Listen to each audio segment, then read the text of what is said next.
अध्याय 3 के विकल्प हैं। प्रश्न पहला है, आलेख द्वारा निम्न समीकरण युग्म की रेखाएं कैसी होंगी? तो 6x माइनस 3y प्लस 10 बराबर 0, 2x माइनस y प्लस 9 बराबर 0। यहाँ हम देखें अगर तो a1 b1 c1 a2 b2 c2, इससे कंडीशंस क्या बन रही हैं कि a1 अपॉन a2 यानी 6/2 बराबर b1 अपॉन b2, b1 है -3, b2 है -1 और c1 c2 है 10 और बटे में 9। तो 2 एकम 2, 2 तिया 6, 1 से 3 कटेंगे नहीं तो 1/3/1 यहाँ भी है, 3/1 यहाँ भी है, यानी a1 अपॉन a2 क्या हो रहा है, बराबर हो रहा है b1 b2 के। और 10/9 ये बराबर नहीं है 3/1 के, यानी c1 c2 बराबर नहीं है। तो जब कभी a1 a2 बराबर होता है b1 b2 के और बराबर नहीं होता है c1 c2 के, तब समीकरण क्या करता है, समांतर रेखाएं प्रदर्शित करता है, समीकरण का कोई हल नहीं होता। तो यहाँ क्या होगी, रेखाएं कैसी होंगी, एक बिंदु पर प्रतिच्छेद करेगी नहीं, दो बिंदु पर नहीं, समपाती होंगी नहीं, समांतर होंगी। समांतर मतलब कि अलग अलग होंगी जिसका कोई हल नहीं होता। दूसरा है, निम्न युग्म समीकरण x प्लस 2y माइनस 5 बराबर 0, -3x माइनस 6y प्लस 15 बराबर 0 के हैं। क्या होंगे, विशेष हल होंगे, दो हल होंगे, अनगिनत हल होंगे या कोई हल नहीं होंगे। तो अनगिनत विशेष हल कब होते हैं, जब एक बिंदु पर प्रतिच्छेद करते हैं, a1/a2 बराबर ना हो b1 b2 के। तो यहाँ हो क्या रहा है, a1 क्या है, 1 है, a1 है 1 और a2 क्या है -3, b1 है 2 और b2 है -6, c1 -5 और c2 है 15। इसको अगर हम देखें तो 1 से 3 तो नहीं, 2 एकम 2, 2 तिया 6 और 5 एकम 5, 5 तिया 15, माइनस का 1/3, माइनस का 1/3, माइनस का 1/3, तीनों बराबर हैं। और जब तीनों बराबर हो समीकरण के क्या होते हैं, अनेक हल, अनगिनत हल। जब a1 a2 बराबर हो b1 b2 के और वो भी बराबर हो c1 c2 के, तो समीकरण के अनेक हल होंगे। यदि रेखीय समीकरण के युग्म संगत हैं तब रेखाएं कैसी होती हैं, अगर युग्म संगत हैं तो रेखाएं प्रतिच्छेदी यानी कि एक हल और अनेक हल दोनों कंडीशंस होंगी, यानी कि प्रतिच्छेदी होगी अथवा समपाती होगी। अगर किसी समीकरण का एक अद्वितीय हल होता है तब भी हम बोलते हैं निकाय संगत है, और जब समीकरण के अनेक हल होते हैं तब भी हम बोलते हैं निकाय संगत है। निकाय असंगत कब होता है, जब रेखाएं समांतर होती हैं। अगला है, यदि x बराबर 0 और y बराबर -7 हैं तब क्या हो सकता है, समीकरण का एक हल हो सकता है, दो हल हो सकते हैं, अनगिनत हल या कोई हल नहीं। तो समीकरण का क्या होगा, एक हल होगा। x बराबर 0 और y बराबर 7 ये समीकरण का एक हल है। अगर x बराबर आप 1 रखोगे तो y का मान कुछ और आएगा, x का मान 2 रखोगे तो 3, y का मान कुछ और, x का मान 3 रखोगे तो y का मान कुछ और। यानी कि समीकरण के क्या हो सकते हैं, अनेक हल हो सकते हैं अगर इन मानों को हम बदल के रखते जाएं तब। यदि रेखाएं 3x प्लस 2 के y बराबर 2, 2x प्लस y प्लस 1 बराबर 0 समांतर हैं। समांतर कब होती हैं, जब a1 a2 बराबर होता है b1 b2 के और c1 c2 बराबर नहीं होता, तब आपको k का मान ज्ञात करना है। तो समांतर होने की कंडीशन क्या है, a1 अपॉन a2 बराबर तो हो b1 b2 के पर c1 c2 बराबर ना हो।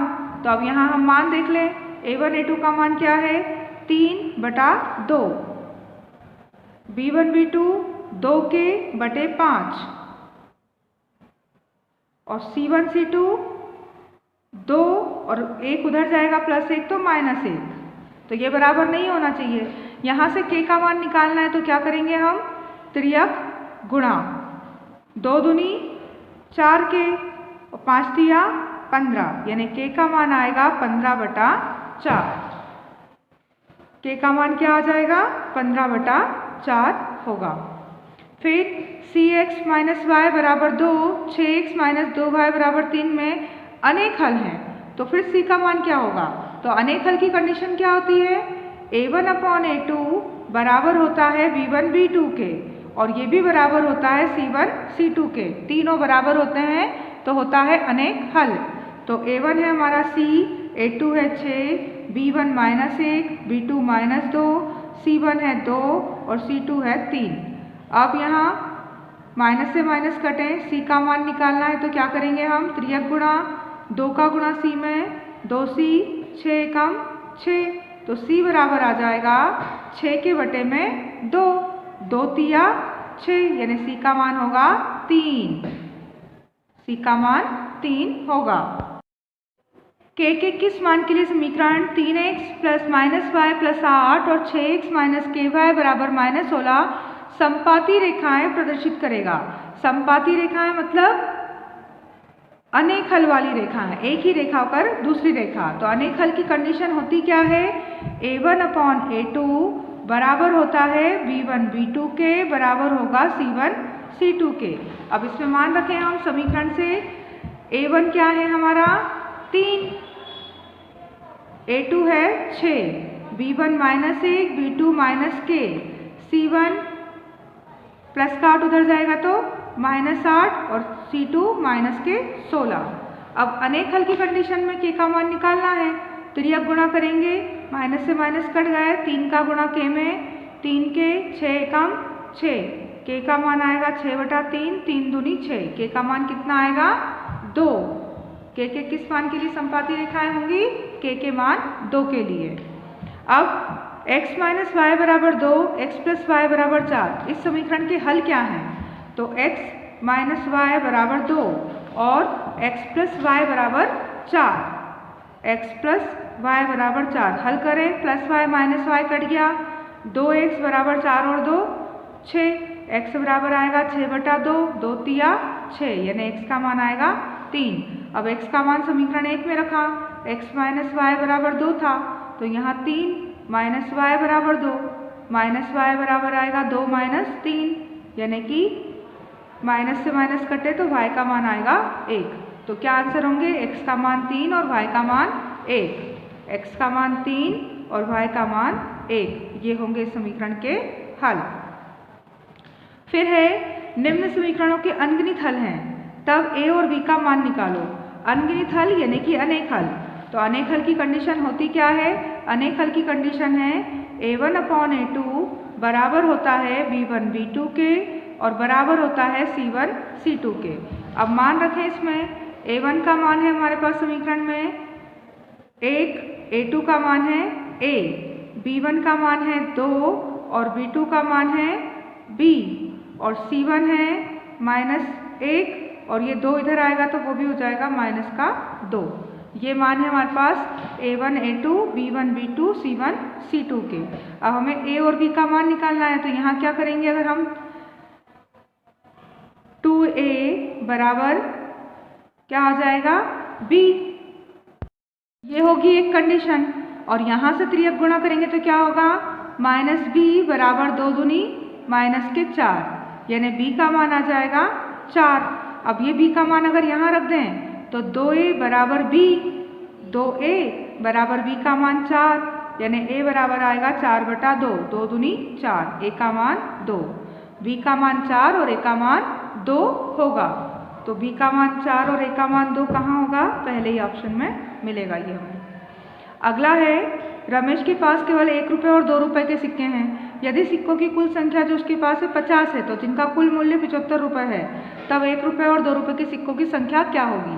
इसको हम आंसर से भी कर सकते हैं, 35 और 15 50 हो रहे हैं, 1 रुपये के अगर 35 है तो 35 रुपये हुए, और 15 सिक्के 2 रुपये वाले हैं, तो 2 रुपये वाले सिक्कों का मूल्य क्या होगा, 15 दूनी 30, तो 30 और 35 ये जोड़ने पर 75 आ रहे हैं क्या, नहीं, ये तो 65 आ रहे हैं, ये आंसर नहीं है। 35 और 20 50 नहीं होते हैं, तो ये भी आंसर नहीं है, क्योंकि सिक्के कुल 50 होना चाहिए थे। 15 और 35 ये 50 तो हो रहे हैं, 1 रुपये वाले 15 और 2 रुपये वाले अगर 35 होंगे तो 35 दूनी 70 और 15 कितने हो जाएंगे रुपए, 85 रुपये हो जाएंगे, ये भी नहीं। 25 और 25 कुल सिक्के हैं 50, 1 रुपये वाले 25 हैं तो 25 रुपये इसके, और 2 रुपये वाले 25 सिक्के, तो इससे मूल्य क्या बनेगा, 25 दूनी 50, तो 50 और 25 75 रुपये। कौन सा आंसर सही होगा हमारा, 25 और 25 वाला। और अगर आप चाहें तो इसकी समीकरण बना सकते हैं, 1 रुपये वाले सिक्के और 2 रुपये वाले सिक्के, दोनों का सिक्कों का जोड़ कितने हैं, सिक्के हैं 50, समीकरण बनी ये 1। अब 1 रुपये वाले सिक्के जो हैं उनका मूल्य क्या है, x का 1 रुपये है, और जो 2 रुपये वाले सिक्के थे उनका मूल्य क्या है, 2 रुपये है y। इन दोनों का मूल्य कितना होगा, 75। इससे बनेगी समीकरण 2। इसको अगर आप हल करते हैं तब भी आपका x और y का मान निकल आएगा। समीकरण युग्म x बराबर 0, x बराबर 5 के लिए क्या होगा, x बराबर 0 और x बराबर 5 के लिए कोई हल नहीं है, विशेष हल है, 2 हल है, अनगिनत हल है। अब समीकरण में 2 समीकरण युग्म हैं, तो x बराबर 0 और x बराबर 5 है, तो इसके क्या होंगे, अलग अलग 2 हल होंगे। युग्म समीकरण x बराबर -4 तथा y बराबर -5 आलेख पर कहाँ आएगा, x का मान आगे होता है और y का मान पीछे होता है, तो ये आलेख पर होंगे -4 -5 पर। अब है रैखिक समीकरण 2x + 5y बराबर 3 पर आधारित समीकरण क्या है। इसके जैसा ही समीकरण कौन सा है, यहाँ 2 है तो यहाँ भी 2, यहाँ 5 है, यहाँ 5, पर यहाँ 3 है तो यहाँ 6, ये नहीं है। यहाँ 2 के बजाय 3 हो गया, 5 के 5 ही है, 3 का 3 है, तो ये भी नहीं है। 2 पंजे 10, यहाँ 5 गुना हो गया, 5 पचे 25, ये भी 5 गुना, और 3 पाँचे 15, ये भी 5 गुना, यानी इस समीकरण का 5 गुना कर दिया, इसमें भी, इसमें भी, इसमें भी, तो वो बन गया यहाँ। तो इसका इसी पर आधारित समीकरण कौन सा होगा, 10x + 25y बराबर 15, और कितने गुना है ये, 5 गुना। निम्न में से कौन से समीकरण की रेखा y अक्ष के समांतर होगी, y अक्ष के समांतर क्या होगी, y बराबर 4, x बराबर 2, दोनों a तथा b या इनमें से कोई नहीं। तो y अक्ष कैसा होता है हमारा, ग्राफ पे ये होता है हमारा y अक्ष, और इसके अगर समांतर कोई रेखा खींचनी है हमें, तो समांतर रेखा कब होगी, इसके x बराबर जो 2 होगा, यहाँ का बिंदु अगर रेखा खींचेंगे तो वो होगी इसके समांतर। कौन सी समीकरण से होगी y अक्ष के समांतर, x बराबर 2 से। समीकरण y बराबर 4x रेखा है। अब y बराबर 4x है, ये ग्राफ है हमारा। अब y का मान कब आएगा, जब 4 में x का गुणा करेंगे। x का मान अगर 1 ले तो y बराबर आ जाएगा 4, तो ये y का मान 4 कहीं होगा।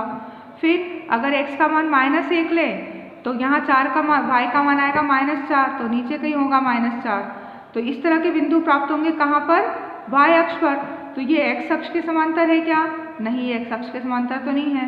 y अक्ष के समांतर है, y अक्ष के समांतर भी नहीं आ रही बिंदु, तो x अक्ष के लंबवत है y अक्ष के, तो ये y अक्ष है, इसके लंबवत नहीं है, मूल बिंदु से जाता हुआ है, हाँ ये मूल बिंदु से जाता हुआ है। मूल बिंदु हमारा बीचों बीच होता है, और ये जो रेखा बनेगी तो वो कहाँ होगी, मूल बिंदु से जाती हुई रेखा बनेगी।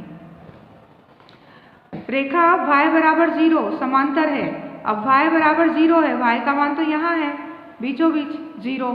अब ये किसके समांतर हो रहा है, x अक्ष के समांतर है, नहीं, y अक्ष के समांतर है, x और y दोनों अक्ष के, या इनमें से कोई नहीं। किसके समांतर हो रही है ये बिंदु, इसमें से कोई नहीं, ना तो वो एक अक्ष के समांतर है, ना y अक्ष के बीचों बीच में है। 2 अचर पद वाले 2 समीकरण होते हैं, कैसे होते हैं वो, रेखीय समीकरण कहलाते हैं, अचर पद वाले समीकरण।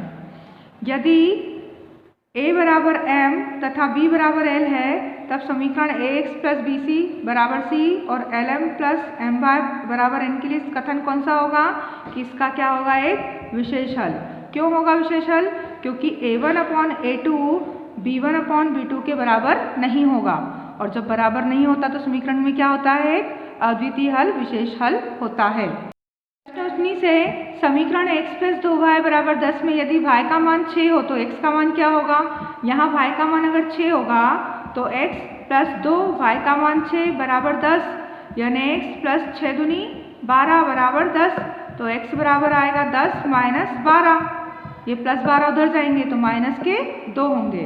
क्या होगा इसका हल, x का मान होगा -2।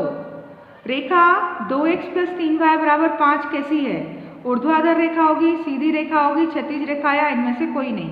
हमने देखा है कि किसी भी रैखिक समीकरण के जब हम x के कोई मान रखते हैं तो y के मान भी निकल कर आते हैं, तो इनसे एक सीधी रेखा ग्राफ में बनकर तैयार होती है। कैसी रेखा बनती है, सीधी रेखा।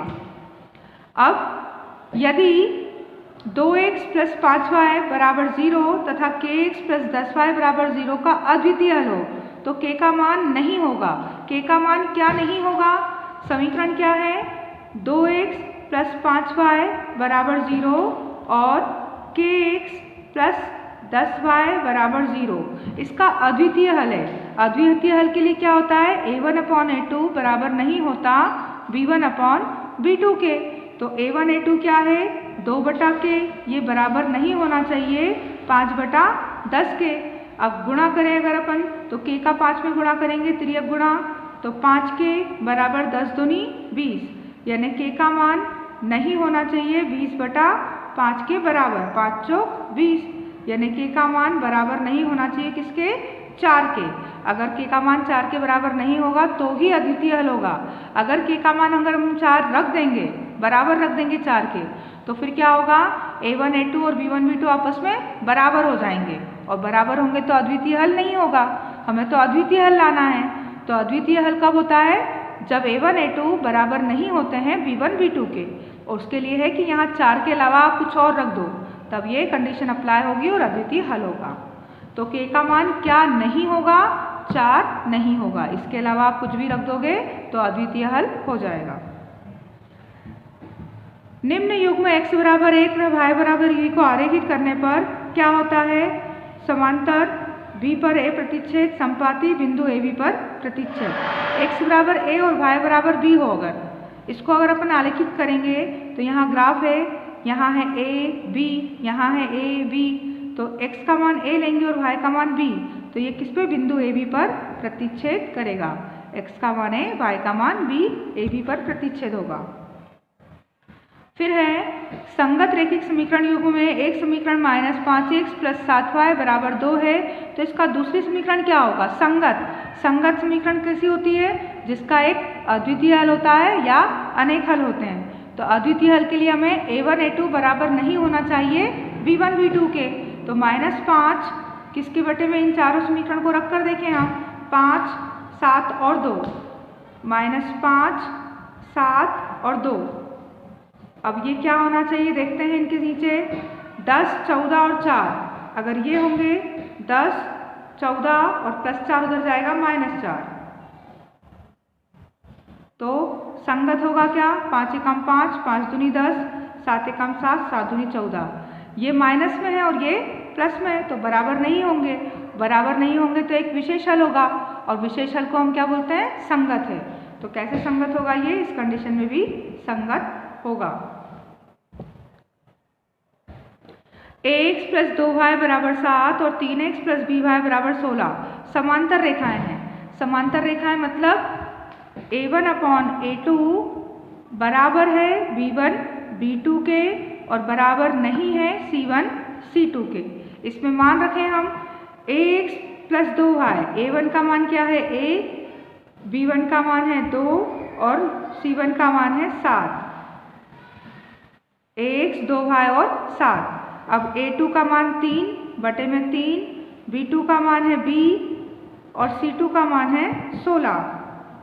अब ये किसा होना चाहिए, ये बराबर और ये बराबर नहीं है। समांतर रेखाओं की ये कंडीशन होती है। अब यहाँ से मान अगर त्रियक गुणा करें तो ab का मान क्या आएगा, 3 दूनी 6, a गुणित b बराबर क्या प्राप्त होगा, हमें 6 प्राप्त होगा। a गुणित b बराबर 6 की कंडीशन प्राप्त होगी।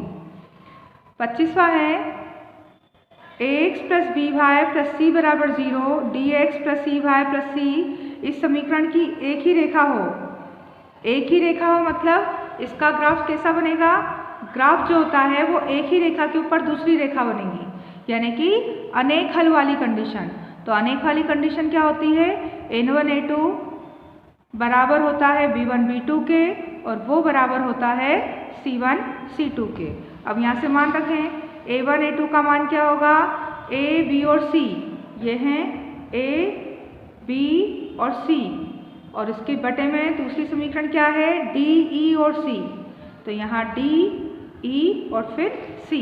अब तीनों बराबर हो तो ये तो कट गया 1 के बराबर। अब इसको बराबर करने के लिए क्या होगा, a e और b d, क्या कंडीशन आएगी, a e बराबर b d, ये कंडीशन आएगी, a e बराबर b d।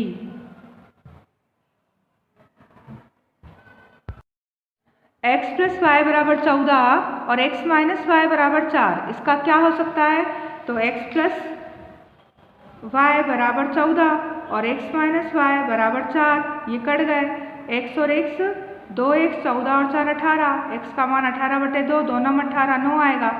अब इसका मान यहाँ रखेंगे समीकरण 1 में, तो क्या होगा x का मान 9 प्लस y बराबर 14, तो y बराबर 14 में से 9 घट जाएंगे तो y बराबर आ जाएगा 5, यानी कि कोई क्या होगा इसका समीकरण का अद्वितीय विशेष हल होगा, क्योंकि a1/a2 बराबर नहीं होंगे b1/b2 के।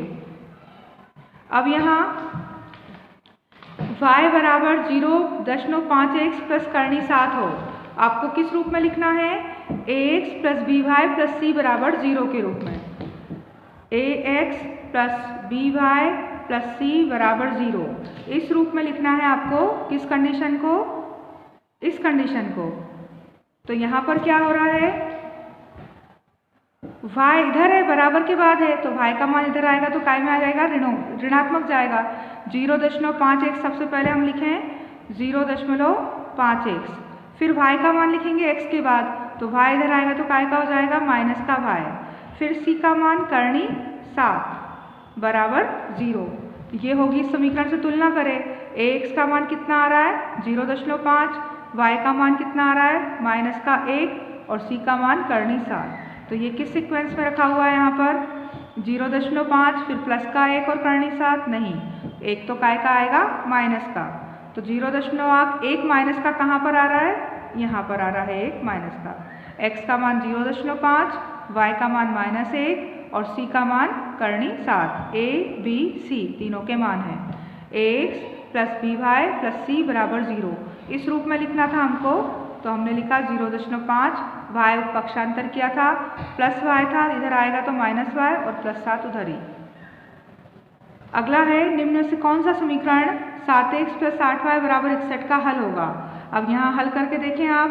7x का मान अगर 3 रखेंगे तो 7 तिया 21 और y का मान रखेंगे 4 तो 8 चौक 32, तो 21 और 32 61 होते हैं क्या? नहीं।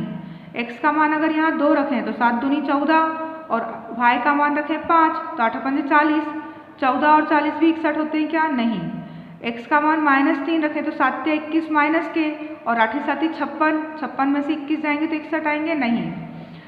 x का मान 7 या 21 और 8 पंजे 40, तो 40 और 21 61। कौन सा आंसर होगा इसका? 3 और 5 वाला।